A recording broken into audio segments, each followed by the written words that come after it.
The wind howled through the dying grasslands of Copper Creek Ranch, dragging with it the scent of dust, horse sweat, and distant rain. The sun was sinking behind the ridgeline, setting the sky on fire, a mix of orange and blood-red hues that made everything look like it was burning. Sheriff Eli McGraw stood on his porch, boots planted wide, thumbs hooked into his belt. His gaze was fixed on the lone figure riding up the dirt path, tall, lean, and silent. A man whose presence seemed to carry the whole weight of the desert. The rider dismounted with the grace of someone, raised by the wind itself. His name was Tejan, an Apache warrior whose reputation carried whispers wherever he went. Some said he had fought off mountain lions with a knife. Others said he had been shot twice and lived. But to Eli McGraw, all that mattered was one simple truth. This man had fallen in love with his daughter, and that, to him, was the real danger. "You'll have to give me your most beautiful horse if you want to marry my daughter," Eli said.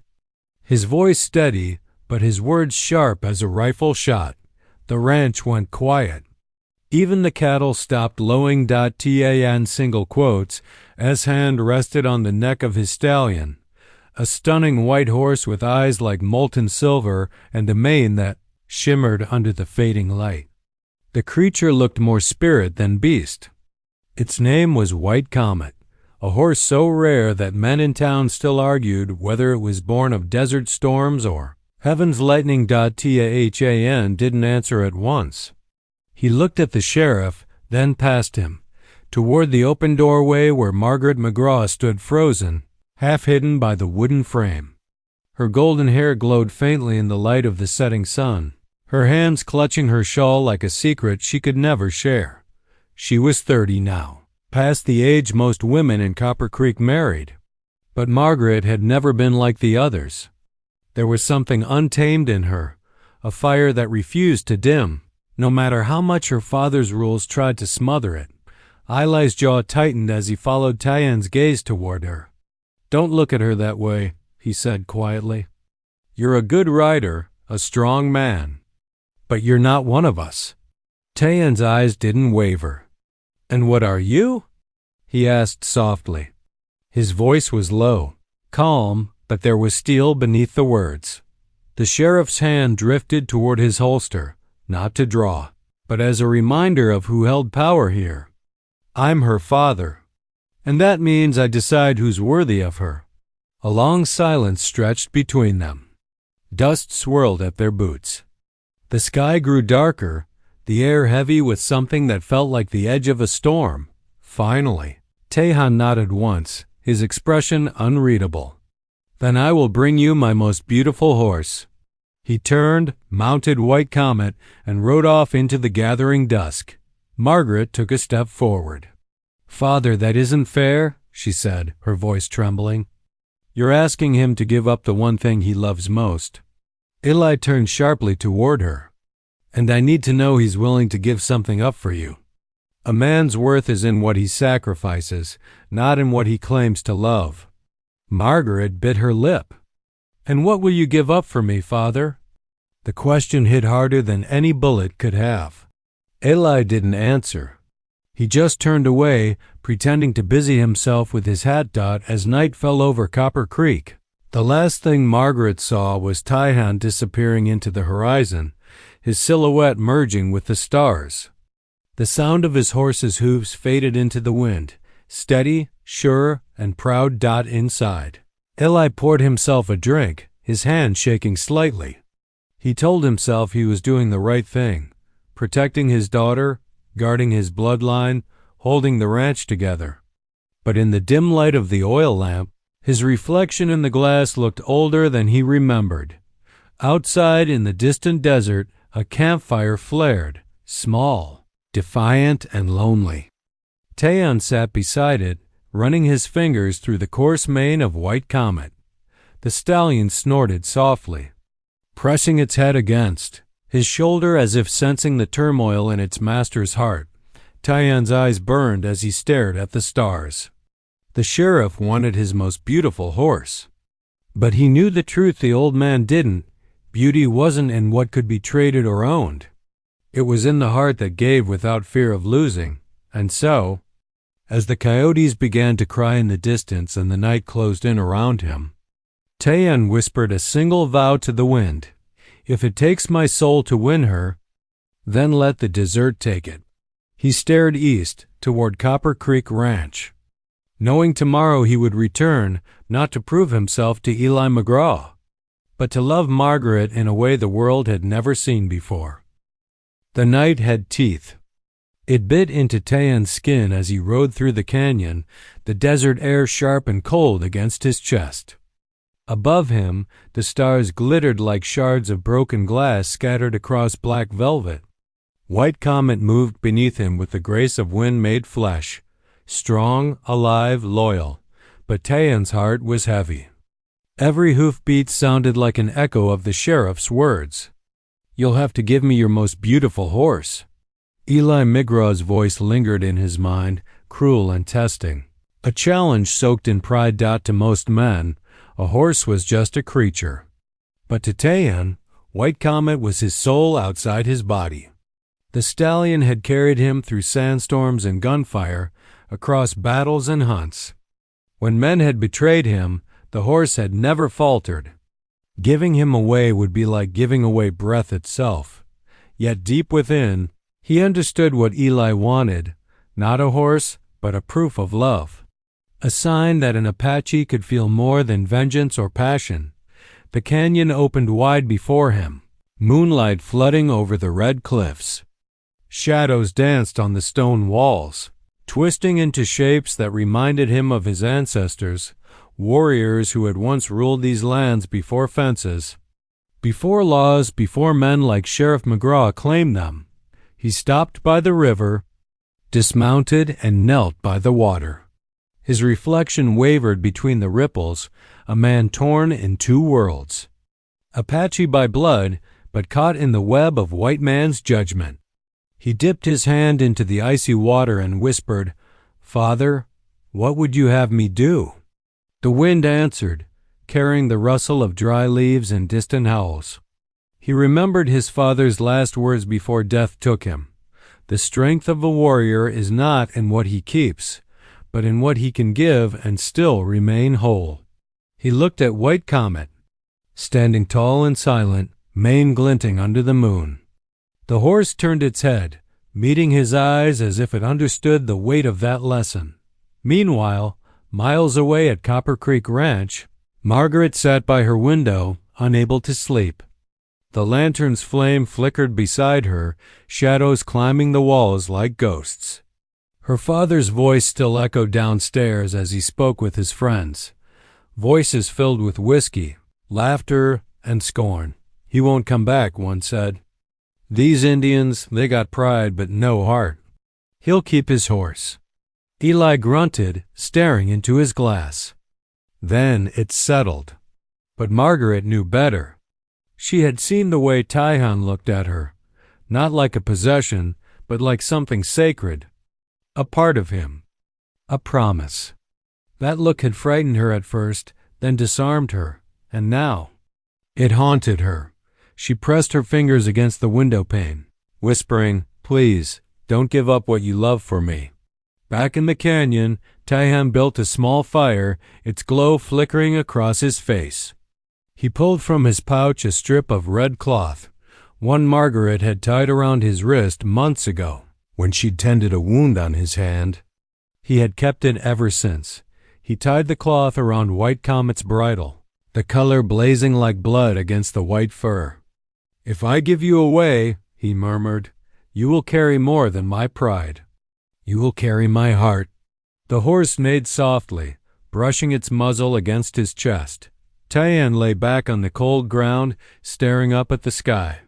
He could feel the earth breathe beneath him, old and ancient, pulsing with the memories of his people. He wondered if the Great Spirit understood love, this strange ache that could make a man surrender everything and still feel strong. A coyote howled from the ridge. The fire popped, sending sparks into the air. And in that lonely canyon, Tayan's resolve hardened like steel at dawn. He would ride to the high plains where the herds roamed wild. He would find the strongest, most beautiful horse left in the desert, one worthy of sacrifice, one born of freedom itself. If White Comet was the soul of his past, then this new horse would be the proof of his heart's courage. He would return to Copper Creek not as a beggar of permission, but as a man who had faced loss and still chosen love. As he closed his eyes, the first hint of dawn painted the eastern sky in soft gold. The desert stirred awake, and Taihan whispered into the light, "The sun rises for those who give, not those who take." He didn't know what awaited him back at the ranch, pride, rejection, or bullets. But one thing was certain: before this day ended, the world would see that even an Apache's heart could outshine the fire of any western sky. The sun rose pale and weak over Copper Creek Ranch, spilling its light across the wooden fences and sleepy barns. But inside the McGraw house, the morning felt anything but peaceful. Margaret McGraw sat at her dressing table, staring into the cracked mirror, her fingers tracing the faint lines near her eyes. 30 years old by the town's cruel standards, and still unmarried. Her father said she'd been too proud, too particular. But pride had never been her problem. It was truth that had ruined her chances. She had tasted truth the day she met Tahan. He had come to the ranch 2 years ago, driving a stray calf ahead of him after a storm had torn down part of their fence. Most men in town would have kept it for themselves, but Taihan brought it back without a word of payment. That day, she'd seen the desert reflected in his eyes, endless, untamed, and beautiful. Her father hadn't approved. Not then, not now. Downstairs, she could already hear voices, her father's and a few of his ranch hands, laughing over breakfast, their tone rough and cruel. The smell of bacon filled the air, but it turned her stomach. "Reckon that Apache's gone for good," one man said between bites. "No Indian's fool enough to trade away his prize horse for a woman. Especially not one of ours," another chuckled. Eli McGraw's voice cut through the laughter like a whip. "You boys forget your place. That Indian's got more guts than most I've seen. But guts don't make a man, right?" Margaret's hands trembled around her teacup. She could imagine her father sitting there, hat on the table, revolver by his plate, always armed, always guarded. He wasn't a cruel man, not deep down. But he'd been shaped by a land that taught men to fight first and think later. She rose and walked to the window. From there, she could see the ridge where the land met the horizon. Somewhere beyond it, Taihan was out there, maybe riding, maybe gone forever. The thought made her heart twist. The door creaked, and her father's voice broke her reverie. "You haven't eaten," he said softly. Margaret turned, startled. "Wasn't hungry." Eli nodded slowly, his eyes searching hers. "You care for him." The silence between them was answer enough. He sighed, rubbing a hand over his weathered face. "He's a good man, maybe. But he ain't one of us, Margaret. Folks wouldn't understand. They'd turn their backs on you. On this family." Margaret's jaw tightened. "You mean you'd be ashamed?" Eli's hand dropped to his side, his expression hardening again. "I built this ranch from nothing. I buried your mother on this land. You think I'll let it all go to ruin for a man who doesn't even speak our tongue, right?" Her eyes flared. "He speaks the only language that matters, honor." Eli turned away, angry, but his shoulders sagged as he walked toward the door. "You'll thank me one day," he muttered. "When this foolishness passes." When the door shut behind him, Margaret let the tears come. Quiet at first, then shaking, desperate sobs. The kind that left her gasping for air. She pressed her palm against the window, whispering to the horizon, "Come back, Taihan, please come back." Outside, the wind picked up, carrying the smell of rain. The sky darkened, an omen or a blessing, she couldn't tell. By afternoon, the ranch hands had gone out to mend fences, and the house was quiet again. Margaret went to the barn, her boots crunching over straw and dust. White Comet's empty stall stared back at her, clean and waiting like a shrine. She knelt and ran her hand along the wooden beam. She remembered how Tayan had once lifted her onto that very horse, steadying her with a single strong arm, his touch respectful yet electric. "He listens to your heart," he had said then, "not your hands."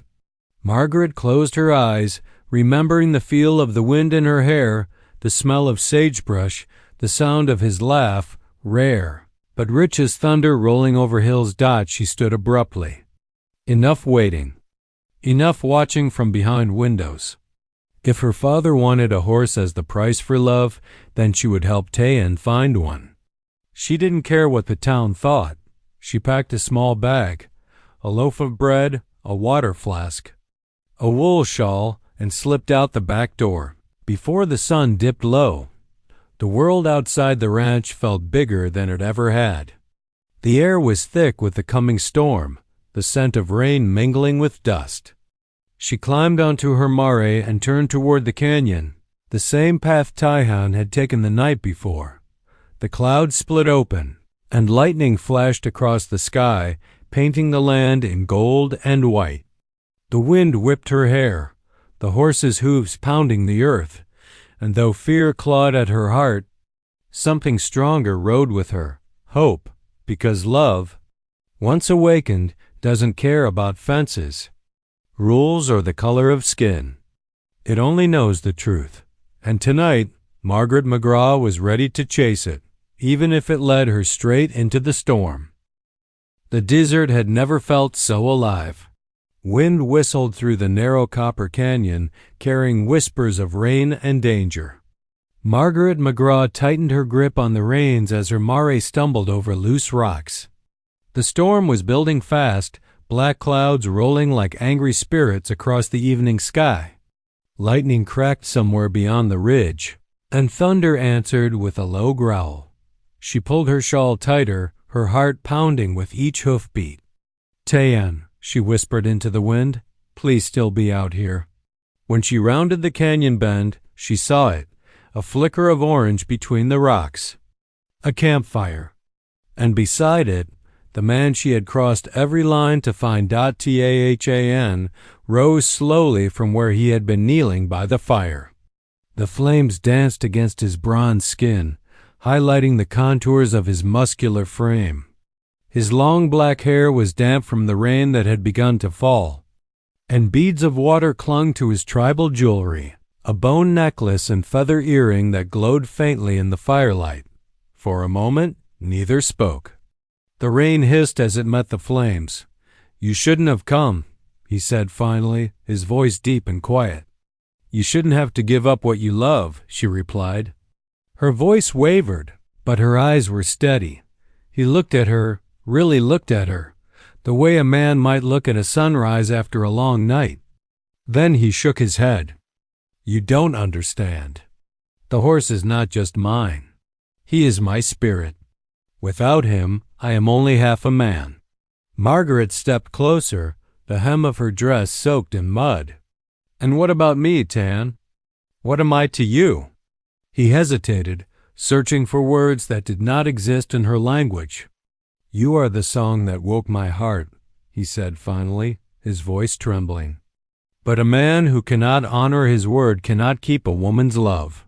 She opened her mouth to reply, but a distant gunshot shattered the moment. The sound bounced off the canyon walls, echoing like thunder. Tayan's eyes snapped toward the ridge. "They followed you." Margaret's breath hitched. "No. My father and his men," Tayan finished grimly. "They're not far."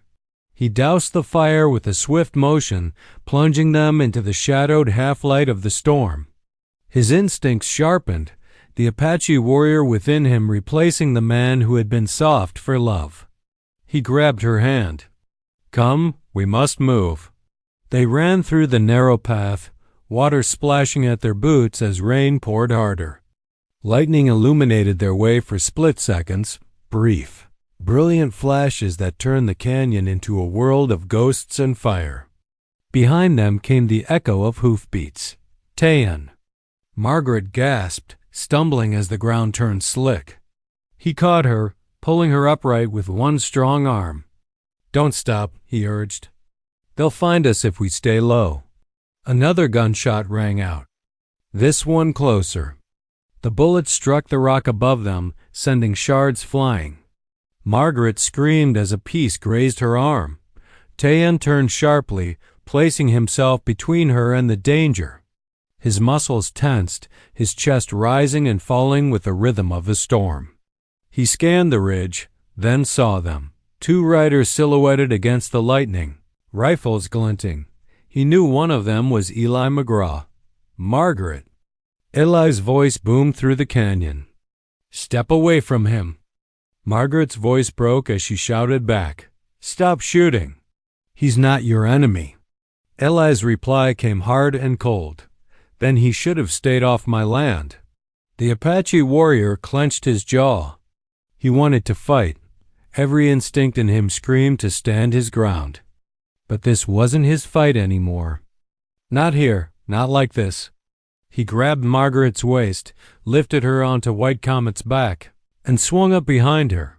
The horse reared, lightning striking the sky like the judgment of heaven. Then they rode, faster than wind, faster than the storm. Hooves pounded the earth, sending up sprays of mud and rain. Behind them, Eli's men gave chase, their shouts fading into the growing roar of thunder. Margaret clung to him, her hair whipping across her face, heart hammering with fear and love all tangled together. "Where are we going?" she shouted over the storm. "Where they can't find us," he said, his voice fierce and full of promise. They burst from the canyon mouth into open desert, lightning streaking across the sky like veins of fire. The rain turned the sand into shining glass. For a heartbeat, the world looked split in two, heaven above, chaos below. As White Comet galloped through it all, Tayan looked down at the woman in his arms. Despite the storm, the fear, and the chase, she turned her head slightly and met his eyes, and for that one fleeting second, there was peace. Two souls defying a world that said they couldn't belong. Behind them, the thunder swallowed the sound of pursuit. Ahead, the desert stretched wide and open, the only witness to the fire that burned between them.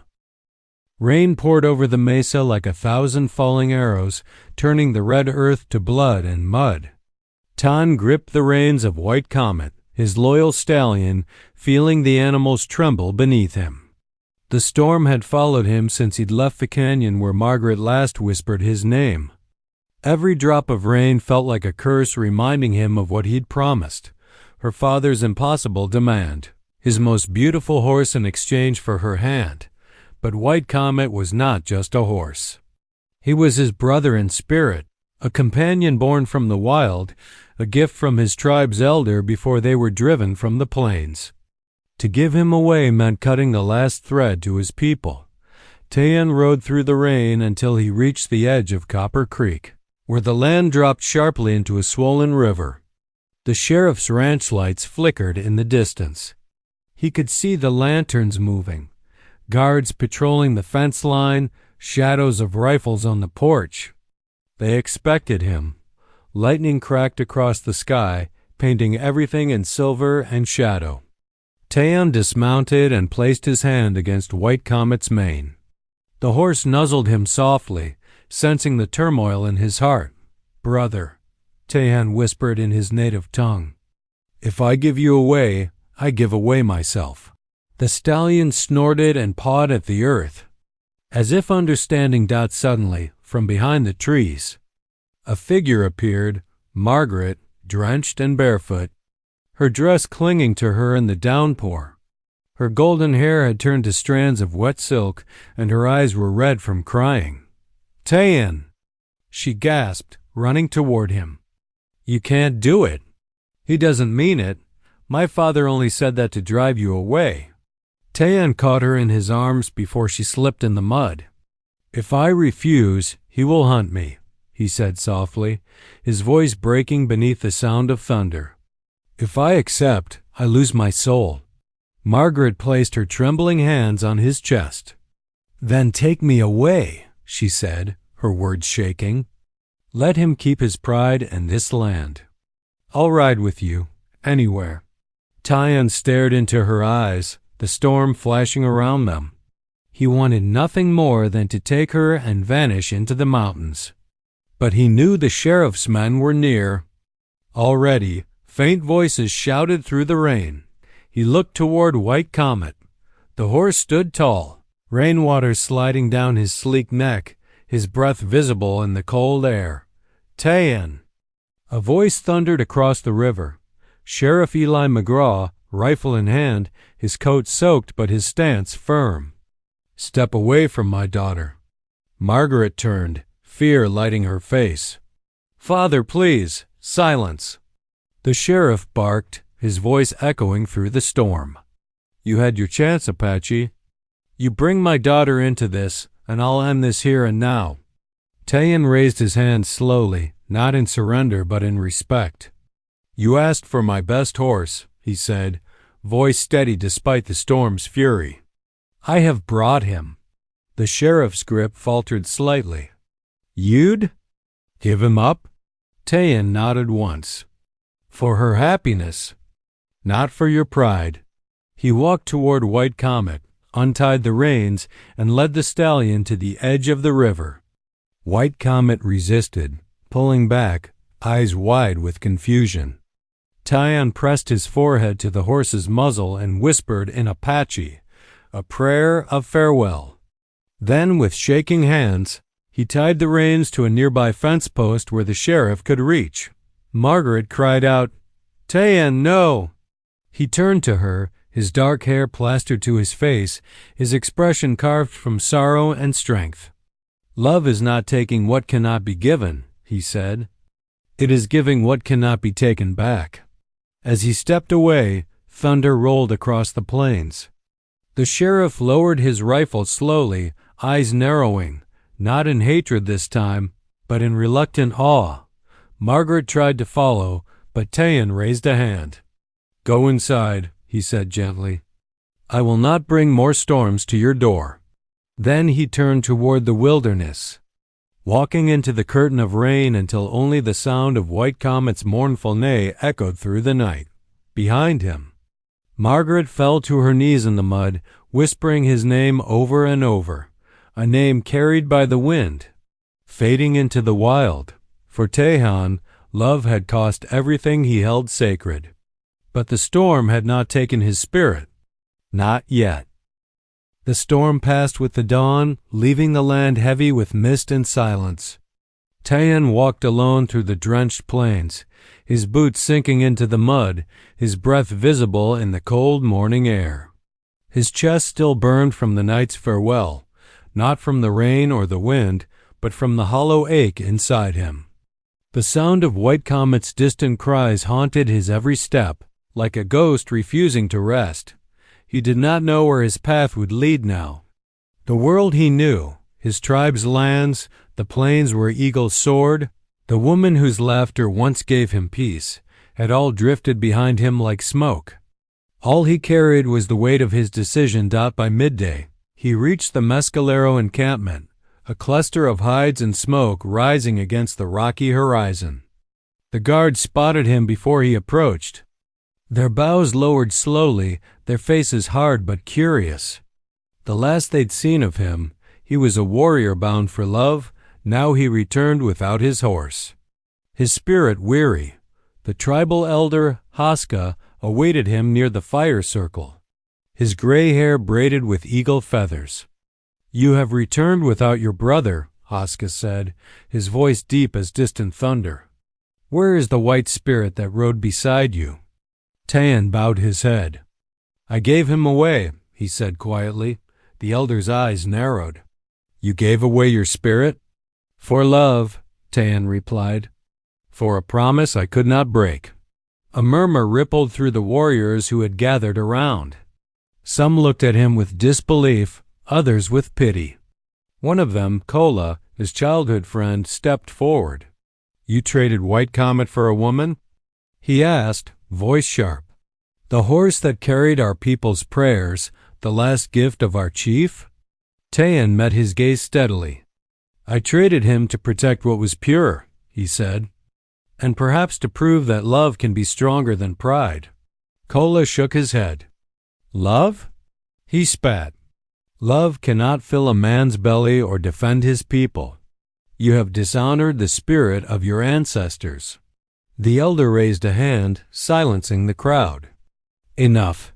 His eyes remained fixed on Tayan. Tell us, son of the wind, what has your love brought you? Tayan's jaw tightened. It brought me loss, he said, his voice low. And truth. He looked toward the smoke rising from the fire. I learned that even the strongest warrior cannot hold the wind. That to love someone from another world is to walk between two fires. Both will burn you, but one may still give light. The elder studied him for a long while, then nodded slowly. You have spoken with pain, not pride, he said. And that means your heart is still your own. He reached into the folds of his robe and drew out a single eagle feather, black-tipped and shining with dew. Take this, he said. The tribe does not cast you out, Tayan, but you will ride again and reclaim what is yours. The spirits of your ancestors demand balance. Tayan took the feather and held it against his chest. His heart stirred for the first time since the storm. How can I reclaim what I have given away? He asked. The elder's gaze softened.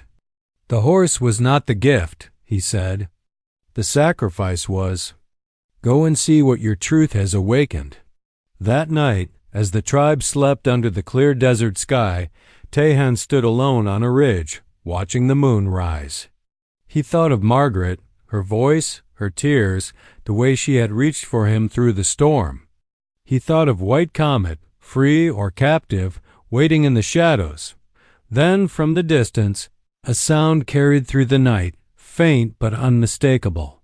The echo of hooves. Tahan turned sharply, his eyes scanning the horizon.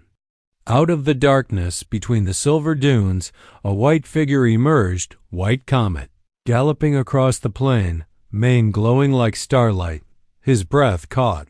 He could hardly believe what he saw, but as the stallion drew nearer, he saw something more. Margaret, riding bareback, her dress torn, hair wild in the wind, her face streaked with tears and dust. She rode straight toward him, her voice breaking as she cried, Tayan! He tried to take your horse away, but I couldn't let him. I brought him back to you. The stallion reared as she pulled to a stop, and Tayan ran forward, catching her before she fell. Their eyes met, welled, full of the same fire that no storm could quench. You shouldn't have come, he said softly. I couldn't stay, she whispered, her breath trembling. Love isn't something you trade. The night wind swept around them, carrying the scent of rain and earth. Tayan closed his eyes and held her close. The eagle feather pressed between them, a symbol of spirit and forgiveness. Somewhere behind them, an owl called, a sound of omen, but also of hope. Tahan looked at her and said, Then let the wind decide our path. And under the moonlight, with White Comet pawing the earth beside them, the Apache warrior and the rancher's daughter rode into the wild, where love and freedom met under the stars. The dawn wind carried the scent of sagebrush and smoke when Tayan and Margaret rode across the open plains. The horizon burned with gold as White Comet thundered over the wet earth, his hooves striking sparks of sunlight from every puddle. For the first time in many moons, Tayan's heart felt whole, his spirit no longer divided between love and duty, tribe and heart. Beside him, Margaret clung to his waist, her face pressed against his back, her golden hair whipping in the wind. They rode until the sun rose high and the desert shimmered like a sea of glass. Finally, they stopped near a ridge overlooking Copper Valley, where the river coiled like a silver serpent below. The moment was quiet, sacred, the kind of silence only the wild could give. But Tayan knew peace could not last. Not yet. Margaret slid off the horse and faced him, her eyes tired but filled with fierce light. "They'll come for us," she said softly. "My father—" "His men?" Tayan nodded. "And perhaps my own," he said, glancing toward the distant mesas. "The tribe will not forgive what they do not understand." She stepped closer, touching the eagle feather pinned to his chest. "Then we keep riding," she whispered. "We find a place where no one knows our names." He smiled faintly, a rare, tender smile that made the world pause. "There is no place untouched by the wind," he said. "But the wind can hide us for a while." They shared a brief meal under a mesquite tree, bread, dried meat, and water from the river. Then, in the distance, a dust trail rose. A line of riders. Margaret's breath caught. "It's them." Tahan mounted White Comet, scanning the horizon. He could see the sheriff's posse, 6 riders in long coats, rifles glinting under the sun. But another group moved from the opposite direction, his own Mescalero brothers, their spears and bows flashing like shards of fire. Between them lay open ground, and the lovers, caught in the middle. Tahan's eyes darkened. "The wind has brought them both." Margaret gripped his arm. "Then let's end it together." As the riders approached, dust swirling around them, Tahan rode forward slowly, placing himself between the two forces. The sheriff stopped a few yards away, his face hard but weary. Opposite him, Kola and the Mescalero warriors formed a silent wall of judgment. Sheriff McGraw called out, "You think you can steal my daughter and ride into my land like you own it?" Tayan's voice was calm but powerful. "She is not stolen. She rides of her own heart." The sheriff's eyes flicked to Margaret, who stood tall beside White Comet, her hair glowing in the light. "Is that true, Maggie?" "Yes," she said, her voice trembling but clear. "You can't make a trade for love, Father. You taught me honor, now I choose it." The sheriff swallowed hard, his anger wavering. But before he could speak, Kola rode forward from the opposite side, his spear raised. "Tayan, you defy your people for a white woman? You bring her among us after giving away your sacred horse?" Tayan turned to him, his gaze steady. "I did not give him away," he said, resting a hand on White Comet's neck. "He returned to me, because the spirits know where truth belongs." Kola hesitated. The air between the groups tightened like a drawn bowstring. One wrong word and war would spill across the valley. Then Tahan raised the eagle feather high. "There has been enough taking," he said, voice rising over the wind. "No more blood for pride. No more chains for love." He looked from Kola to the sheriff. "If you want to take her, you'll have to kill me. But know this, if I fall as a free man of 2 worlds, not a slave of either." The silence that followed was deep and endless. Even the horses stopped snorting. The wind itself seemed to hold its breath. Then the sheriff lowered his rifle. "No one's dying today," he said, his tone heavy with something like respect. "Maybe you're right, Apache. Maybe I've been wrong all along." Kola looked toward the elder who had followed him. The old man nodded once. Slowly Kola dropped his spear. "The spirits will judge you," he said, "but not with my hand." Margaret ran to Tayan, throwing her arms around him as the 2 groups turned away, one toward the west, one toward the town. When the dust settled, the valley belonged to them alone. Tahan looked at her with quiet wonder. "You faced them both," he said. She smiled faintly. "I learned from you." He touched the eagle feather again, then leaned forward and kissed her beneath the endless sky. The kiss of 2 worlds finally meeting as they mounted White Comet and rode toward the sunset. The wind carried the sound of hooves like a heartbeat. The land was free again, and so were they. No one knew where they went after that day. Some said they rode south to the mountains. Others said they crossed the border and lived by the sea. But those who still speak the stories of the plains say that sometimes, when the sun dyes red over Copper Valley, you can still see a white stallion running wild, and hear the echoes of a woman's laughter beside the beating hooves. And they say the wind whispers one name through the canyon rocks, Tejon.